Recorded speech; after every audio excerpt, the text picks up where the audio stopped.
Hello friends, welcome to my YouTube channel daily beauty tips. दोस्तों, आज इस video में मैं आपके साथ शेयर कर रही हूँ एक ऐसा पील ऑफ मास्क जो कि आपके नाक से आपके जो ब्लैक हेड्स हैं उनको रिमूव करने में आपकी काफ़ी हेल्प करेगा। दोस्तों, आइए जानते हैं कि इस पील ऑफ मास्क को कैसे बनाना है। तो इस पील ऑफ मास्क को बनाने के लिए आपको चाहिए लगभग 1 चम्मच ग्लू। अब इसके बाद इसमें ऐड कीजिए चुटकी भर हल्दी पाउडर। अब इन दोनों को अच्छे से टूथपिक की मदद से मिक्स कर लीजिए। मिक्स करने के बाद दोस्तों तैयार है आपका पील ऑफ मास्क। अब इस मास्क को अपने नोज़ पर अप्लाई करें। तो आपको ध्यान रखना है कि अपने नोज़ पर अप्लाई करने से पहले आप अपने नोज़ को हल्के से वार्म यानी कि गुनगुने पानी से सबसे पहले उसको थोड़ा सा क्लीन कर लीजिए।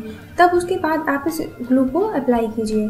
फिर इसके बाद दोस्तों जब इसको थोड़ा देर सूखने दीजिए। जब ये अच्छे से सूख जाए तो आप इसे अपर डायरेक्शन में जल्दी से इसको झटके के साथ रिमूव कर दीजिए। दोस्तों, ऐसा करने से आप देखेंगे कि आपके नोज़ पर जितने भी black heads and white heads हैं ये उनको जड़ से रिमूव कर देगा।